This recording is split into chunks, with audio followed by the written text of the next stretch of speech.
Jika kamu hanya ingin bahagia, maka hal ini dengan mudah bisa kamu capai.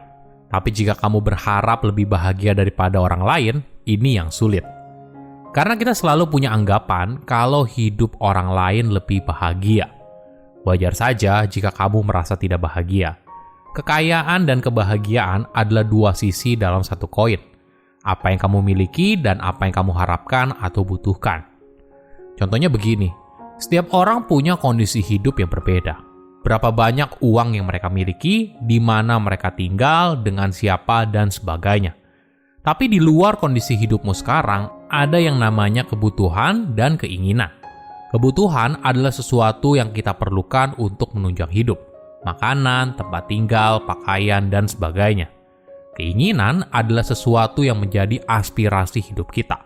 Rumah yang lebih besar, mobil lebih mewah, dan sebagainya. Tentu saja kondisi hidup dan kebutuhanmu mungkin sudah jelas terlihat dalam realitas saat ini. Tapi keinginan itu hanya ada di kepalamu. Jadi ketika kamu melihat temanmu lebih sukses atau lebih kaya, jangan habiskan waktu untuk cemburu. Jauh lebih mudah untuk mengontrol ekspektasi hidup yang kamu inginkan daripada mengubah kondisi hidup yang kamu jalani sekarang. Halo semuanya, nama saya Michael. Selamat datang di channel saya, Sikutu Buku. Kali ini saya akan bahas buku Same as Ever karya Morgan Housel. Buku ini membahas di tengah dunia yang berubah ada beberapa hal yang selalu sama, tidak peduli waktu dan ruang. Jika ditanya soal bagaimana dunia 50 tahun lagi, para ahli sekalipun kesulitan menjawab hal ini. Tapi di sisi lain, apapun kondisi di masa depan, manusia masih tetap merespon pada keserakahan, ketakutan, peluang, risiko, ketidakpastian, afiliasi sosial, dan bujuk rayu yang sama. Tidak aneh, walaupun tingkat pendidikan semakin tinggi dan informasi semakin mudah diakses, di era sekarang kita masih bisa terjebak dalam penipuan keuangan. Kelakuan manusia yang tidak pernah berubah merupakan pelajaran sejarah yang paling berharga. Karena ini merupakan cuplikan singkat soal apa yang mungkin terjadi di masa depan. Manusia lebih mudah didorong oleh sebuah cerita daripada fakta statistik. Gak percaya? Coba lihat pasar saham setiap harinya. Harganya yang naik turun seringkali bukan karena fundamental perusahaan yang berubah, tapi cerita apa yang kita baca di internet. Misalnya, kita membaca kalau industri masa depan adalah mobil listrik. Maka tidak aneh apabila kita menjual saham yang kita miliki di perusahaan yang produksi energi fosil. Tapi, apakah ini artinya perusahaan tersebut langsung merugi atau bahkan tidak bisa bersaing lagi? Belum tentu kan? Saya merangkumnya menjadi 3 hal penting dari buku ini. Pertama, perilaku yang tidak pernah berubah. Saat krisis ekonomi melanda dunia pada tahun 2008, banyak orang merasa ini merupakan krisis ekonomi terburuk sepanjang sejarah. Tapi apakah ini yang terakhir? Ternyata tidak, karena ada pandemi COVID-19 pada tahun 2019. Kejadian yang mengubah dunia ini datang dan pergi. Mungkin saja ada krisis ekonomi beberapa tahun lagi. Tidak ada yang tahu kapan dan bagaimana hal ini terjadi. Namun yang pasti, kita tahu bagaimana seorang akan bersikap dalam kondisi tersebut. Akan ada orang yang berinvestasi gila-gilaan saat krisis, tapi ada juga yang sangat hati-hati, karena mereka takut apa yang terjadi di kemudian hari. Perbedaan keduanya berasal dari pengalaman seorang ketika mengalami sebuah krisis. Seseorang yang selamat dari krisis mungkin berpikir 2 kali soal investasi di saat krisis. Tapi bagi mereka yang belum pernah merasakan krisis, mereka justru lebih mungkin untuk berinvestasi di momen tersebut. Itu sebabnya generasi yang hidup pada masa krisis ekonomi tidak pernah memandang uang dengan cara yang sama setelahnya. Mereka menabung lebih banyak, mengurangi hutang, dan waspada terhadap resiko sepanjang sisa hidup mereka. Rasanya memang tidak nyaman untuk berpikir bahwa apa yang belum kamu alami mungkin mengubah keyakinan yang kamu miliki. Karena hal itu berarti mengakui ketidaktahuanmu sendiri. Jauh lebih mudah untuk berasumsi orang yang tidak sependapat dengan kamu mungkin saja tidak berpikir sekeras kamu.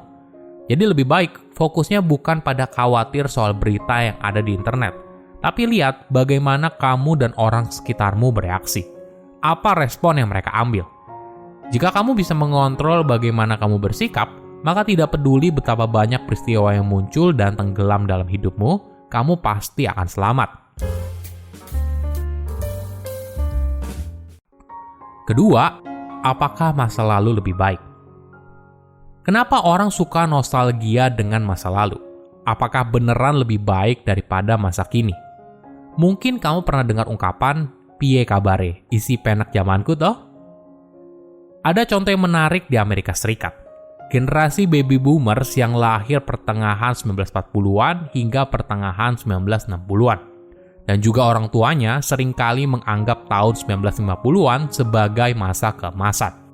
Di satu sisi, keluarga sederhana yang berada di masa itu dengan satu orang pencari nafkah bisa memiliki gaya hidup kelas menengah. Sesuatu yang mungkin sulit dilakukan di kota besar saat ini. Tapi, apakah beneran lebih baik? Faktanya tidak. Di tahun 1950-an, tingkat kematian justru lebih tinggi. Banyak orang meninggal di usia muda. Selain itu, tingkat pendapatan rata-rata keluarga masa kini jauh lebih makmur, walaupun setelah disesuaikan dengan inflasi. Rata-rata gaji per jam saat ini 50% lebih tinggi daripada tahun 1950-an setelah disesuaikan dengan inflasi. Kenaikan penghasilan ini bukan karena bekerja lebih panjang atau karena wanita juga ikut dalam bekerja, tapi karena peningkatan signifikan dalam hal produktivitas. Meskipun begitu, kenapa banyak generasi tua sepertinya masih terjebak dalam nostalgia masa lalu? Mungkin hal ini berakar pada kecemburuan dan hasrat manusia untuk membandingkan dirinya dengan orang lain.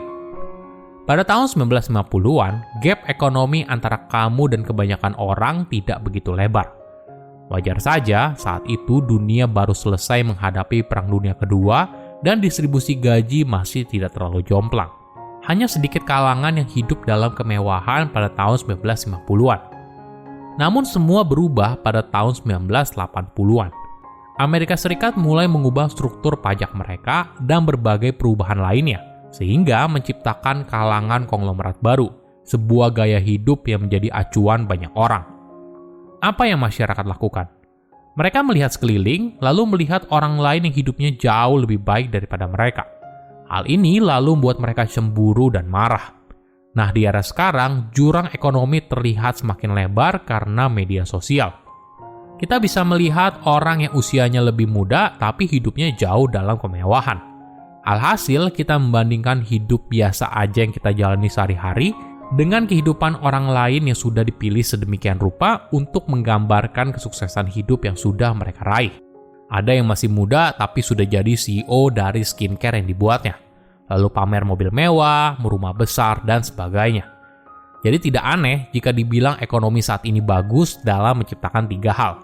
Kekayaan, kemampuan untuk memamerkan kekayaan, dan kecemburuan besar terhadap kekayaan orang lain. Ketiga, tips mengelola sebuah risiko. Risiko terbesar adalah sesuatu yang tidak disangka oleh orang lain. Karena tidak ada yang menyangka hal ini terjadi, maka tidak ada yang bersiap. Jika tidak ada yang bersiap, maka kerusakan yang muncul akan jauh lebih besar ketika hal buruk ini terjadi. Ini yang harus kita pahami. Tentu saja bisa dibilang mustahil untuk merencanakan sesuatu yang tidak bisa kamu bayangkan.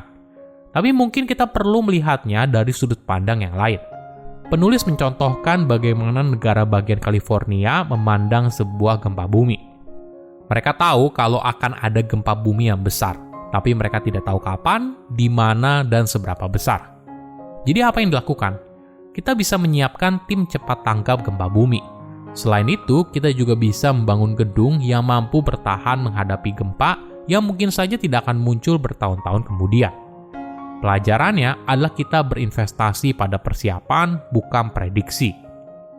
Silahkan komen di kolom komentar pelajaran apa yang kalian dapat ketika baca buku ini. Selain itu, komen juga mau buku apa lagi yang saya review di video berikutnya. Saya undur diri, jangan lupa subscribe channel YouTube Sikutu Buku. Bye-bye.